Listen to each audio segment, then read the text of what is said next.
Hi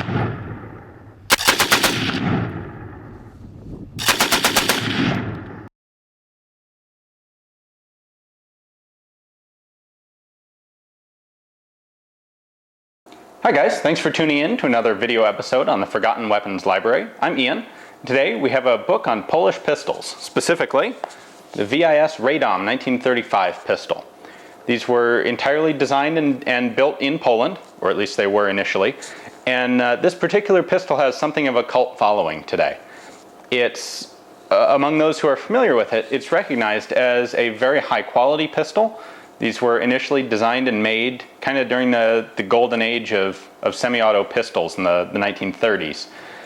Before World War II started, production quality was still very high, and this particular pistol, the Radom 1935, was very heavily influenced by John Browning, the 1911 and what would eventually become the high-power, FN high-powered design. Both were basically, the Radom is largely a copy of those two designs. It functions very well. They're chambered in 9mm, and in addition to simply being a good pistol, they have some added elements of interest. They were used by the Polish Army and then the German Army, which occupied Poland and continued to manufacture the pistols, and they were also used fairly extensively by the Polish underground.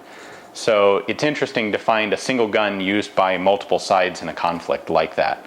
And that contributes to some of the appeal of the Radom.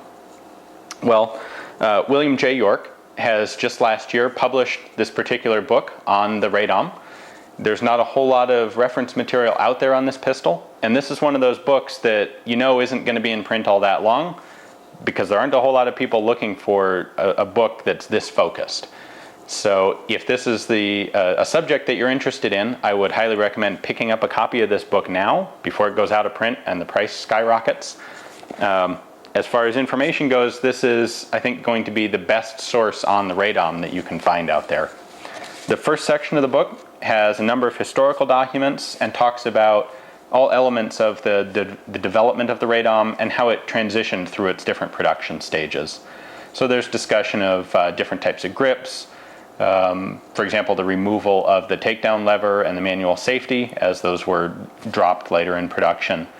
Markings, proof marks, serial number, systems, a lot of information that's useful to a collector of Radoms or someone trying to find out more about the history of the design.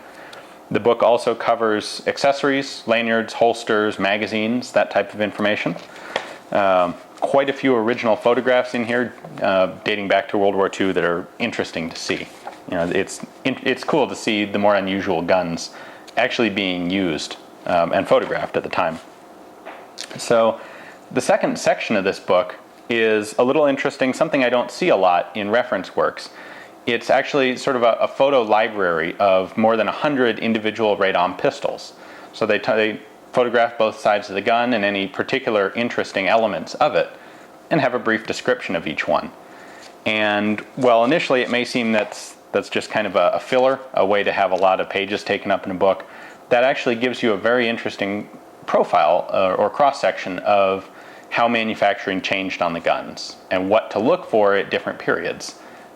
So if you have your own pistol, you can take a look and compare it to various others of known provenance and really figure out the history behind your particular one, where it came from, and who might have used it.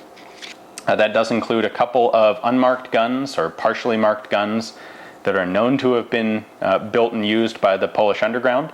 That's an area of guns that are easy to fake because obviously there wasn't a whole lot of specific, strict regulation of how those guns were made. They were generally assembled from parts sneaked out of the factory by Polish labor. So, the Radom's a really cool pistol. This book actually also talks about the new production Radoms that are being made in Poland today, or ready to be made. We actually saw one of them at the SHOT Show this past year. It'd be really cool. I'd love to have a new production Radom. So we'll have to see if those end up in production or not, whether they think they have a market for them. But in the meantime, as I mentioned, William York, the book is VIS Radom. And if this is a pistol you're interested in, now is a good time to pick up a copy. And if you're not, maybe you ought to take a closer look at Radoms, because they really are a neat pistol that not a whole lot of people are familiar with. Thanks for watching.